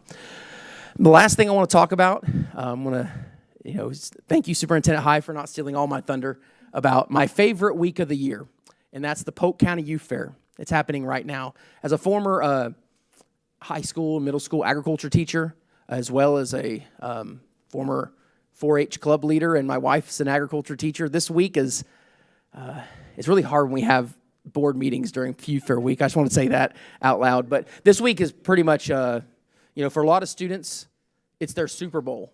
These students that are working really hard, whether that's raising an animal, plant, family youth consumer science projects, all sorts of things that are happening at the fair. I highly suggest you attend and to the public and support our students. I want to thank the businesses that support our students by purchasing their animals, plants, cakes, various different things. Because with one thing that I've learned throughout the years here in Polk County, we take care of our own, and our community supports our students. And so I want to thank, like I said, personally thank each one of them. And while I'm on the topic of agriculture education, something I'm pretty passionate about, I'm a supporter of students. They got to find their niche, right? They got to find where they're going to excel in life. And some students are going to find that in agriculture education. Some students are going to find that on the athletic field. Some are going to be in the fine arts department. It's a variety of different areas. And so really what we're trying to do in public education is helping our students find their passion, right? And helping to really support that. But one thing that, going back to my days as an educator in the K through 12 system, many times there's a lot of competing interests, right? You may have one student that wants to be on an athletic team and might want to sing in the choir, okay, or the chorus. Anyhow, the point is, there's sometimes as adults we need to remember that students need. It's a good thing to be well-rounded, right? And you can excel in multiple areas. And I just wanted to show read about one example of that I came across. And I know that board member Nolte is a Buffalo Bills fan, correct? Yeah? Right. Yeah. And I'm not bringing up any games, okay? But their quarterback, Josh Allen, I just want to tell you real quick about Josh Allen and how he excelled in both career technical education and on the athletic field. So that's a little bio I'm going to read. Josh Allen is the quarterback for the Buffalo Bills in the National Football League. Allen is originally from Firebaugh, California, where he helped his dad on the farm. Allen played several sports in high school and was also an FFA member of the Firebaugh FFA chapter. He became a national finalist in the diversified crop production entrepreneurship of cantaloupe, cotton, and wheat in 2015. Additionally, he earned his American FFA degree in 2015. That's the highest degree a student can earn in the FFA. After high school, he attended Reedley, a junior college, then the University of Wyoming, where he started his college football career with a collarbone injury. But he didn't let that stop him. He came back and finished the season throwing over 3,200 yards and 28 touchdowns. After college, Allen entered the NFL draft, where the Buffalo Bills drafted him with the 7th overall pick. My point is, national finalist in the FFA, NFL drafted quarterback. We don't have to ask students to pick one or the other. They can excel in multiple different things. But it's our job in public education to help students find their passion. And that's all I have. Thank you so much, Vice Chair Mr. Sharpless. Appreciate your leadership there. All right, District 7, Ms. Miller, you're recognized. Thank you. Let me scroll where I'm supposed to be. Okay, I just have a few things. First of all, I would like to say that Code Academy does a great job. I like to brag on them, not only because they're in District 7, but because of the relationships that are built there between that community and staff. I got to visit Code Academy to watch the first graders who had engineered their own containers for their raw eggs. And their principal, Mr. Wright, who was afraid of heights, was put into one of those basket lifts from our maintenance department and lifted very high in the sky as he held on tightly. You could see the grip he had on both sides of the cage. And the kids kept yelling higher and higher. So it was a fun day for them. And he got to drop their eggs, their creations off the top, and watch them land, and the kids could discover what really it took to keep a raw egg safe in their engineering process. And so that was a fun day. And at the same time, while that was going on outside, third grade was in the hallway studying different countries, and they had all the displays out, and they were able to visit with each other and visit different countries. And that reminds me of the teacher-to-teacher adapter grants, because I was also able to help hand those out to teachers. Polk Education Foundation makes those available and we need a lot of teachers to participate. I think we have a lot of opportunities to give away money, and I want to make sure every teacher knows about it. The grants would help teachers be able to pay for those materials to do the things, whether it's countries or science or math manipulatives, anything that they need.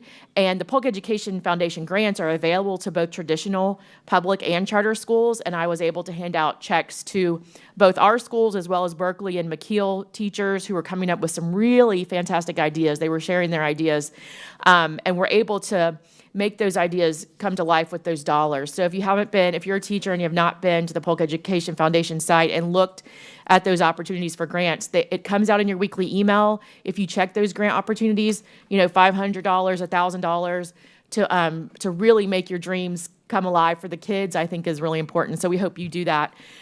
I also was able to join some of our board members speaking to both the Winter Haven leadership and Lakeland leadership groups.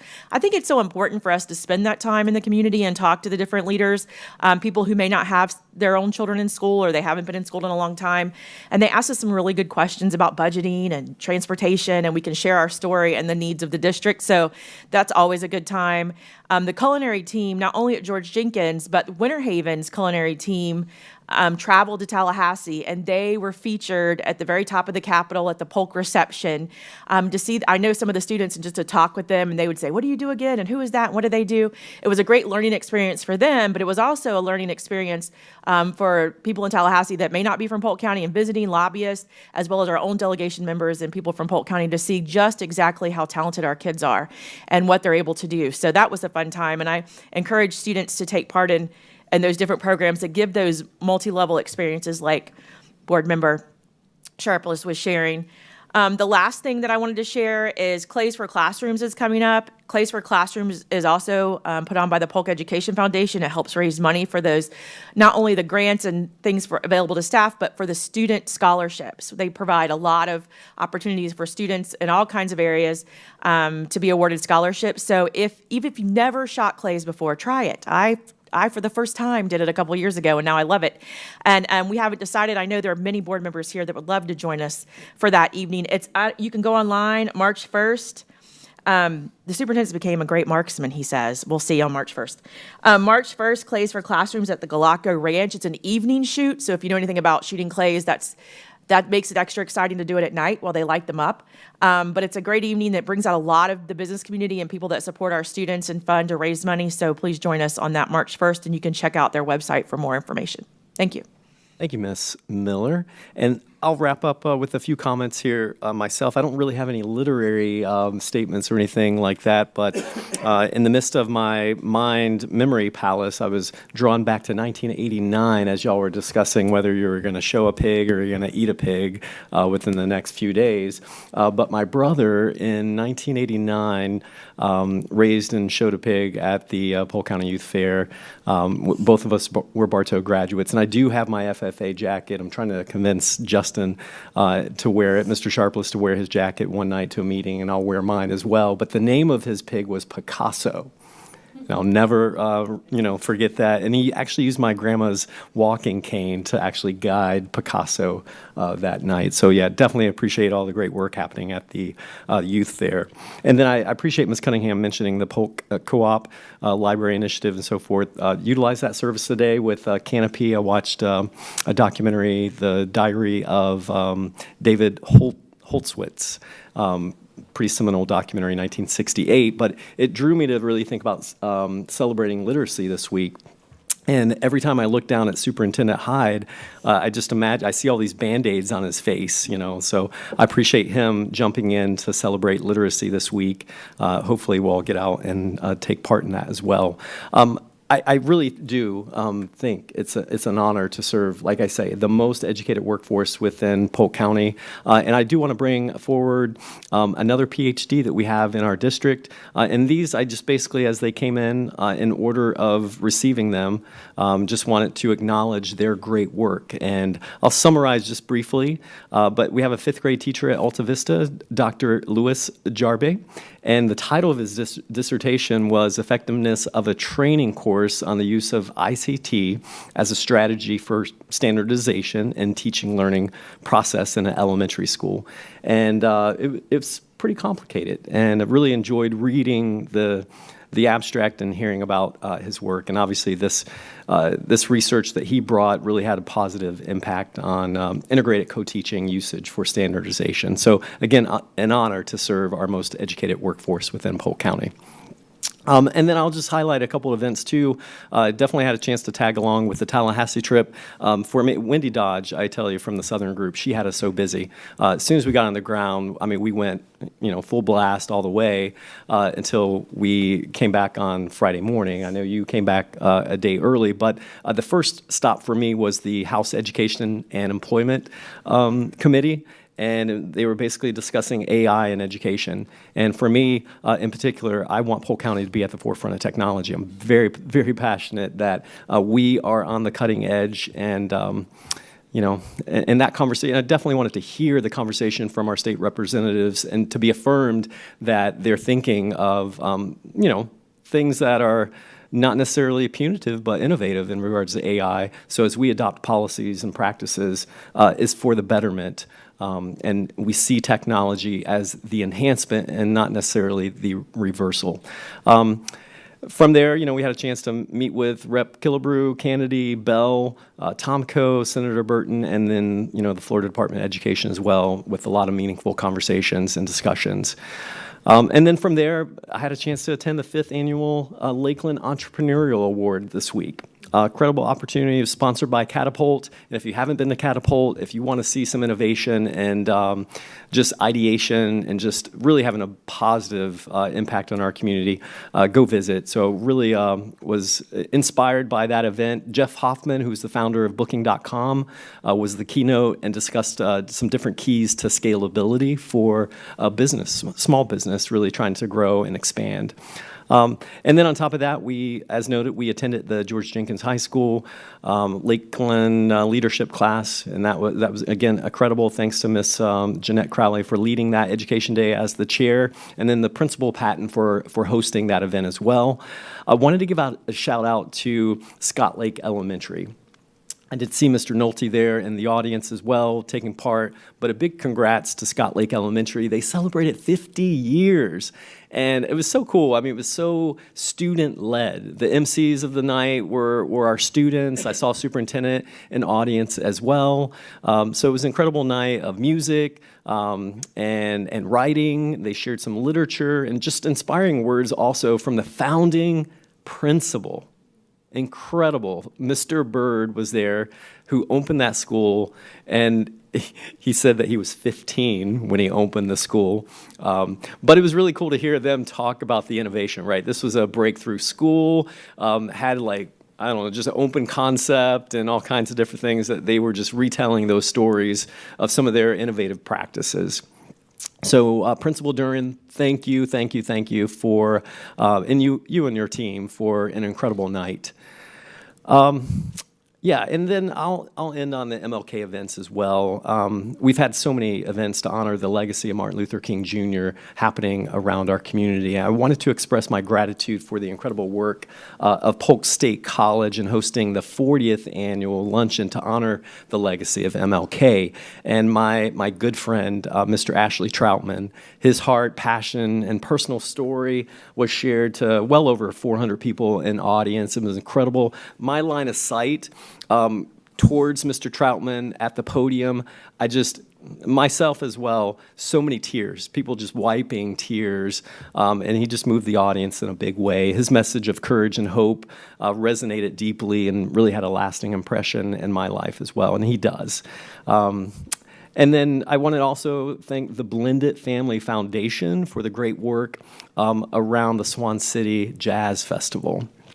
So I had a chance to pop over both days of the Jazz Fest that took place at Kathleen High School in their auditorium, and just an incredible opportunity to value the arts. I mean, the music's beautiful, and we actually had one of our very own members that work in the PR division on the sax, and that dude, man, he can jam. And he was a longtime art instructor within Polk County Public Schools as well, but an incredible night. So that actually concludes my comments tonight. Board members, thank you for your feedback and your engagement within our community in a big way. So at this point, I would like to now transition to our public comment item on the agenda. So basically, this is public comments addressing items not on our agenda tonight. As noted earlier, to register to speak, community members must fill out a speaker card in the lobby prior to the meeting. All speakers will be given 3 minutes to speak. The light will then turn yellow when you have 1 minute left, and you'll hear a beep when your time is concluded. Please note that although the board encourages community participation, no immediate action is going to be taken on these things, but we're here to listen for sure. And if you want to follow up, we're always accessible. And we value your input. So I have a list of individuals who have signed up to speak tonight. So could you please come forward when I call your name? I'll just have you state your name and your address, and then you'll have 3 minutes to speak. So first of all, we have Mr. Victor Chandler. So if you can come up to speak with us tonight. And then on deck, we have Albert Trudeau. And if you can get on deck, there's a red line back there, Mr. Albert, if you want to take your place as well. And Mr. Chandler, whenever you're ready. Before I say my name, I need you to pick up the sheet that I gave you for the data and follow along when I do that. Victor Chandler, Eagle Lake, Florida. As you view the data I gave you, you will notice that when adjusted for inflation, the pay for all levels of senior management in 2022 was greater than 1976, while the adjusted for inflation for the vast majority of teachers at all levels in 2022 was far less than in 1976. For example, comparing the pay increase for a deputy superintendent and a teacher with 16 years experience from 1976 to 2022, the pay for a teacher with 16 years experience increased $36,000, while for the deputy superintendent, it increased $148,000. That's a $112,000 difference. The percent increase in pay for teacher with 16 years experience was 171%, while that for deputy superintendent was 474%. That's over 300% greater. The same was true for all other positions of senior management, just to a lesser degree.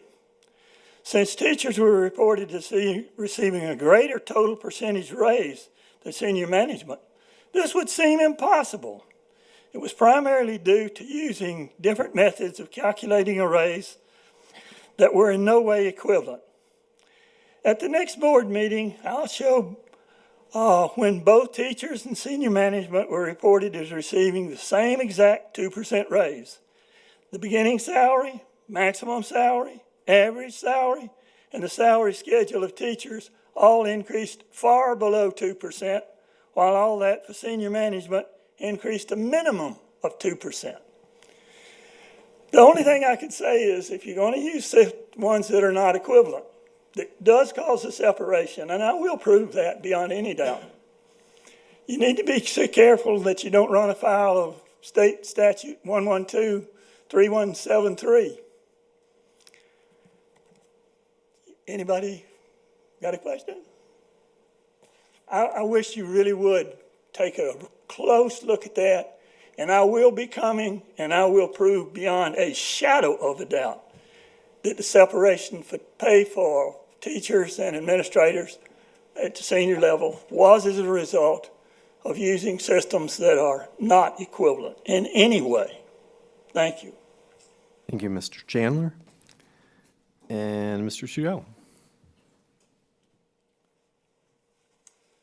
Thank you.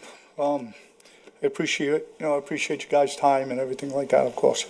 It's my first time to the school board, so anyways, my name is Albert Trudeau. I'm a former guardian at Language and Literacy Academy.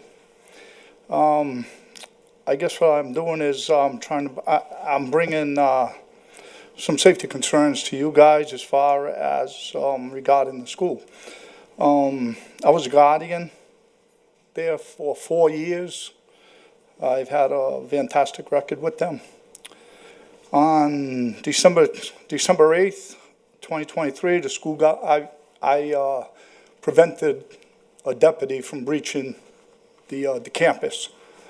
They'd never made it into the campus. They stayed outside of the campus. And what happened then was I got called. I told the deputy that I believe that the security is not that good. I believe that they should take a walk down through the front of the building. He came through the exit. I asked him to please come in by the front. At that time he did. He actually walked by our other guardian. He also walked by the assistant principal. Nobody ever stopped him. Nobody ever did anything. He walked right through. Okay? Which I think is pretty important. It was Sheena Adams was the assistant principal. He walked by. That afternoon I was called into the office at about 1:30 by Dr. Callens. And when Dr. Callens called me in the office, I thought she was going to be commending me for stopping the officer for breaching our school. But I only went in there to find out that she was terminating me. And the reason she was terminating me is because I've always brought up safety concerns, and she did not want to listen to them. She always told me that she had plenty of other things to do. And then when I got to the point where I kind of would get a little excited, look, we got to fix these things, we got to fix these things, she would cry, please, don't, give me a chance, don't go to the school board, don't say nothing. I got a lot of problems with the school board. I got a lot of problems here. We'll work it out, we'll get these problems fixed. Never happens. Never got done. I also got fired by email on that. I always have great passion and concerns for the children and the staff, which is most important to me, was the children and the staff, was their safety. And I'm sorry, I got so many things I want to say, and I can't. And the last, I know I got 29 seconds. I got a whole bunch of stuff I'm going to have to come back and say some more. But one of the things that really concerned me was when Dr. Callens came here in April last year. I guess the school board thought that they were not going to recharter. Dr. Callens came into the school and told everybody that you guys were not going to recharter the school. You did not have intentions of it because the only thing you found good in the school was our playground. And then she said she believed. These are ongoing situations. I'm sorry, I know my time's out. I have to come back. Mr. Trudeau, thanks for your record. Okay.